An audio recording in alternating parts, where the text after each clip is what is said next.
Welcome back to Assassin's Creed 2. Last time on Assassin's Creed, we met Paula, the mistress of the local brothel. Turns out Paula is more of a friend than we might have thought. She helps us gain some skills and avoid guards.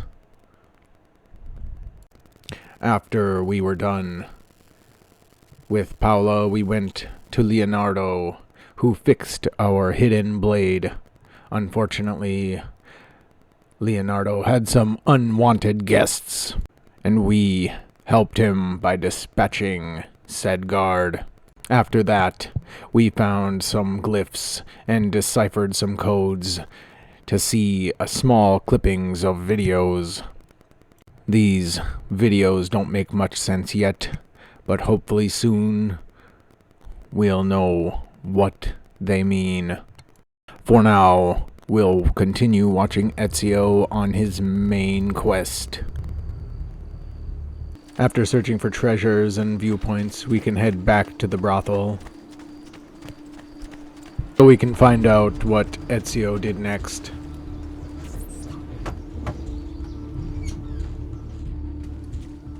You were gone for quite a while. Leonardo likes to talk. That he does, but I trust he did more than talk. Impressive. I'm rather fond of it myself. I've given you the skills, Leonardo's given you the blade. All that remains is the deed. Where can I find Uberto?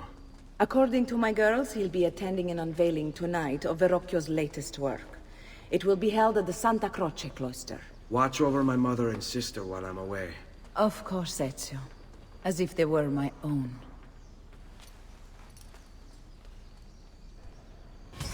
Judge, jury, and executioner. Visit the art show at Santa Croce, find Uberto, and exact revenge.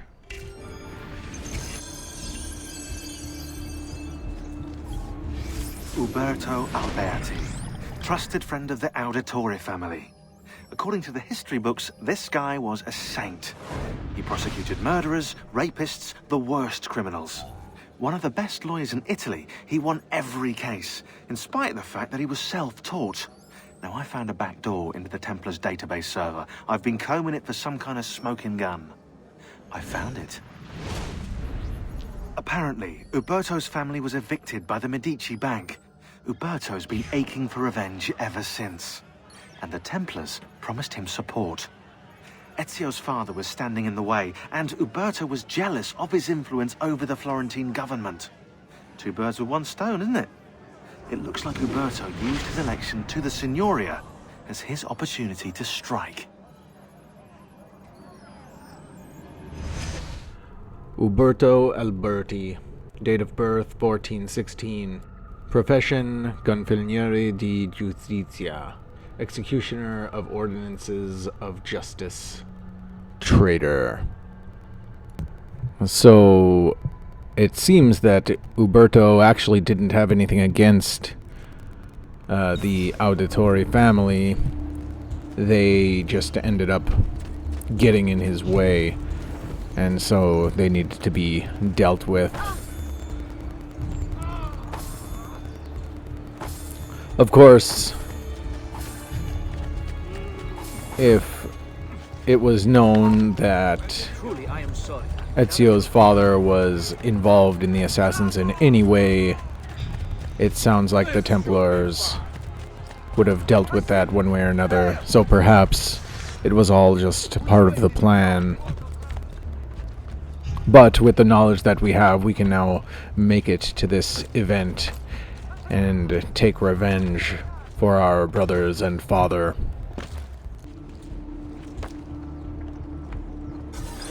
Again with this? You have overstepped your bounds, Uberto. Who are you to speak of bounds? You who have crowned yourself Lorenzo di Medici, Principe of Firenze. I've done no such thing. Of course not. Ever innocent. How convenient.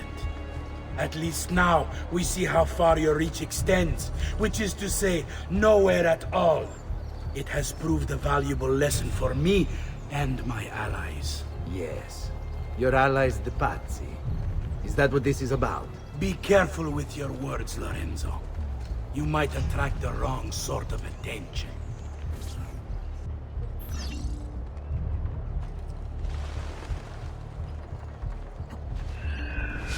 So, as we know, Uberto and Lorenzo do not see eye to eye or get along, especially since Lorenzo evicted his family.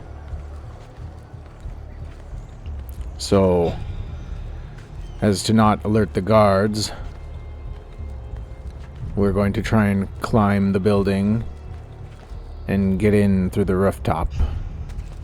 Still, guards are everywhere, including on the top of this building, but it seems that we have avoided them so far. Now we can see the exhibit. We are one step closer to exacting our revenge. As we get closer, we hear the voices of people downstairs. To you as well.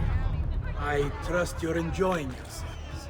Indeed, a nice distraction from that nasty business with the Auditore family. And to think I once thought of Giovanni as a brother. Don't blame yourself. How could you have known what evils he planned?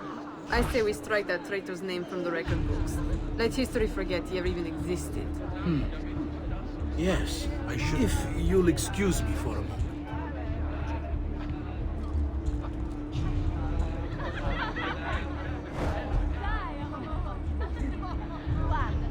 Uberto, a moment of your time? Anything for you, Beatrice. So, tell us, how does it feel to be a hero? Please, I am no such thing. As Gonfaloniere, it is my duty to ensure that the city of Firenze remains a shining beacon of justice. Corruption and its ilk shall find no purchase here so long as I am in control. You are I think a we've treasure, Uberto. heard enough. I hope Lorenzo recognizes that. Yes, our great leader, Lorenzo. This man taking praise for something he didn't do, killing innocent people. It's time to end him.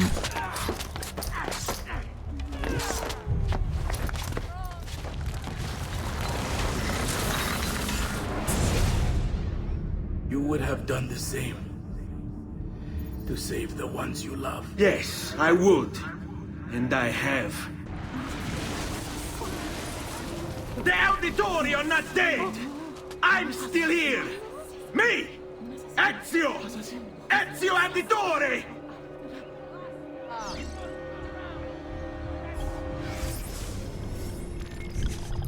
From Giovanni Auditore 4. This was the letter we gave to Uberto so that our families' lives could be saved. This document is meant to serve as a record of all I've learned over the past few weeks. In the event that I am silenced and prevented from sharing it with you myself, understand first that the Duke of Milan's murder was no mere political maneuver.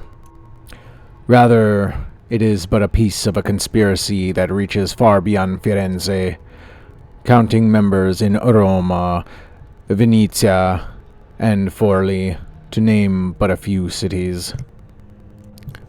Attached to this note is a list, or rather the start of one, of those I know to be guilty. Its contents are by no means complete, but I intend to rectify that shortly. I can, however, say with certainty that the Pazzi family is involved. We must move quickly to question Francesco before he buys his freedom from prison. Doing so will surely add more names to the list. I already have my suspicions as to who these men are, given that their deeds bear all the hallmarks of an old enemy. I fear they... The note abruptly ends here. Giovanni must have had to stop and hide it when the guards showed up to arrest him. Assassino! from Uberto. Unfortunately, we can't read this letter. The guards rush in, and now we must escape with our lives. No guards are at the exit. We can run through the crowd to escape.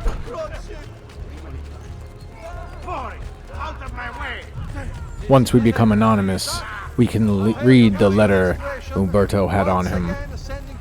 The guards are quick to find us. Rushing through the crowd, knocking people over, avoiding combat at any cost. We must hide.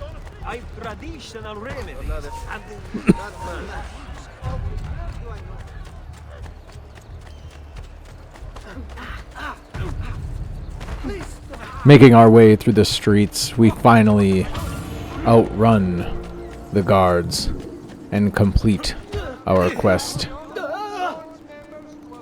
We can now take a minute to read what Uberto had to say. My love, I put these thoughts to paper in the hope that I might one day have the courage to share them with you. In time, you'll no doubt learn that I betrayed Giovanni, labeled him a traitor, and sentenced him to die. History will likely judge this to have been a matter of politics and greed. Know that it was not hate that forced my hand, but fear.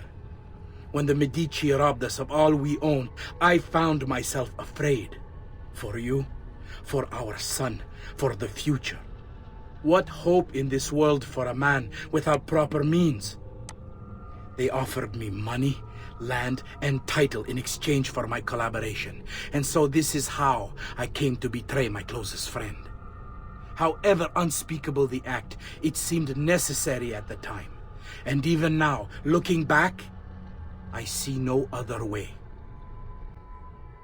I do feel for him a little bit. Everything that he had was taken away by Lorenzo. I'm not sure why or what led to that point, but you can tell by his letter that he had a wife and child, and everything was taken and stripped from him. Maybe not an excuse to murder his closest friend, but it happened. So anyways, there's another letter that we neglected to read, so here we go. Magnifico Lorenzo di Medici, mio protettore e amico. I have done as requested and completed my investigation into the Milano incident. I can confirm for you that it extends far beyond dissatisfaction with Duca Galeazzo Sforza's rule.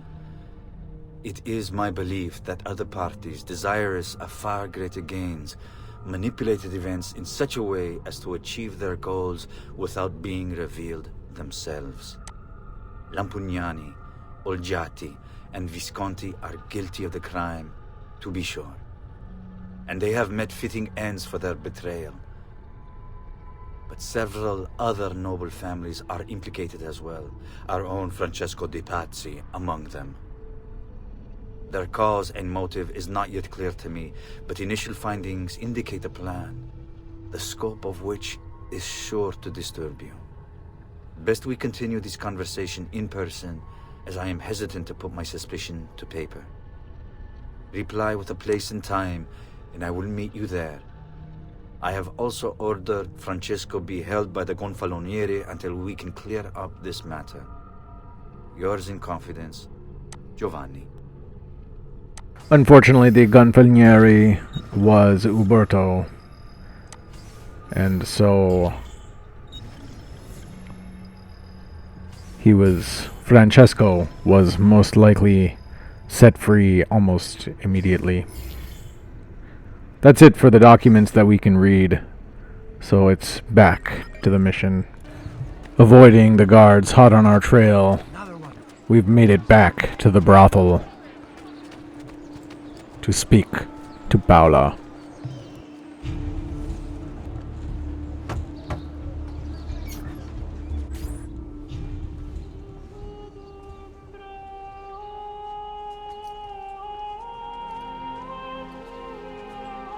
I think it's best I leave Firenze. Where will you go? My uncle Mario owns a villa near Monteriggioni. You're still a wanted man, Ezio. What would you have me do then? I've seen posters all across the district. Tearing them down will help the city forget your face. No doubt the heralds also incite the public. Bribe them, and they'll speak of other things. Or you could hunt those who bear false witness against you. They traded dignity for coin. Their loss would not be mourned. Do any of these things, and you should be free to leave. Laying low. Reduce your notoriety by removing posters, bribing a herald, or killing a corrupt official. I like how killing is so easy for him now. I assume that it really wouldn't be. Not for him, in particular. He doesn't seem to have that personality about him. But, you know, he did what he had to do to get to Uberto, and that was it. We shouldn't really be about just killing any corrupt official willy-nilly. But I've added a program for tracking notoriety. This little meter will help you know how far you are between notorious and incognito. This will help you know if you should watch your actions. It'll also tell you if the notoriety level is part of Ezio's memory or not. so I was going to do all three of these. But I ended up getting this guy. It took my notoriety away right away, so the only other one was bribing somebody. He whispers into his ear. We'll see it eventually. But back to the brothel we go.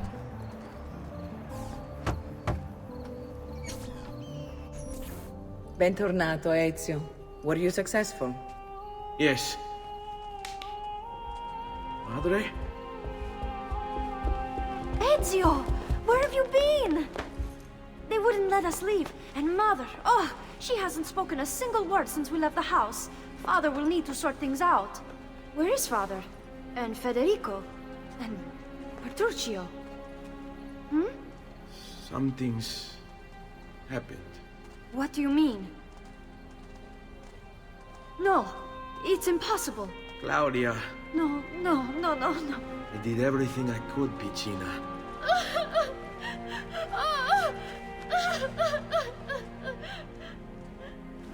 Listen, right now what matters is getting us all someplace safe. But to do that, I need you to stay focused. Do you understand?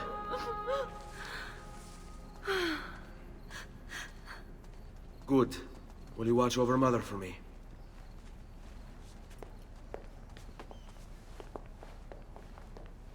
Then we are ready. Thank you again for everything. Stay safe, Ezio.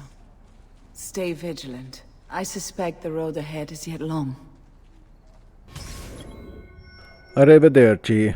Escort Maria and Claudia out of Florence to the Villa Arditore in Monteriggioni. Let's go.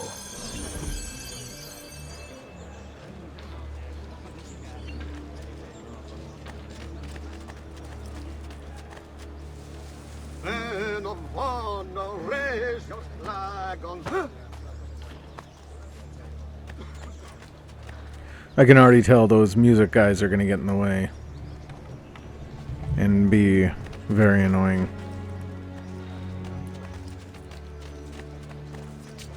You have no business here. Leave. Our notoriety is gone. However, I still chose to avoid the guards for the time being.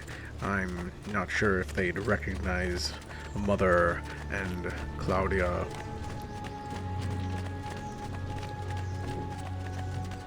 After some time, we finally make it to our first spot. We're halfway to getting out of Florence.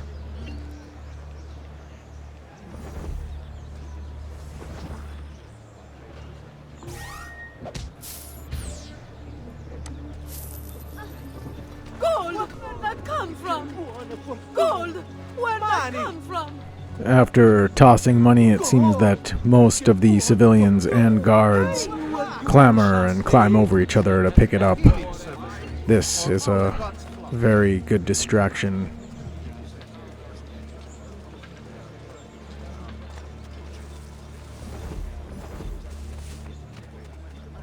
However, we still must be cautious, as everywhere we go it seems that there's guards.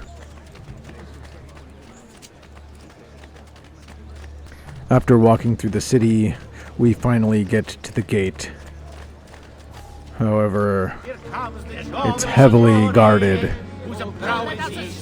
We're going to need a plan to get through. We can try throwing money, but it seems that there's courtesans nearby. Perhaps we can employ them to distract the guards, or merely just to get through the line.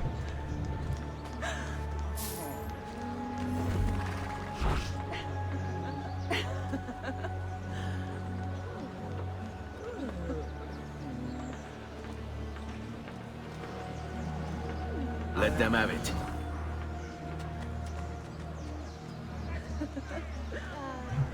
Our choice to send the courtesans in.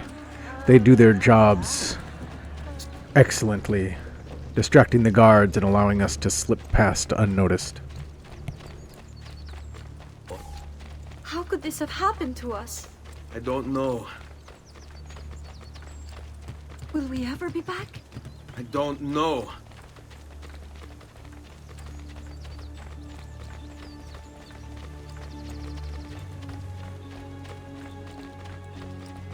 Stay What will close. happen to our house? I don't know. Were they given a proper burial? Yes, they were.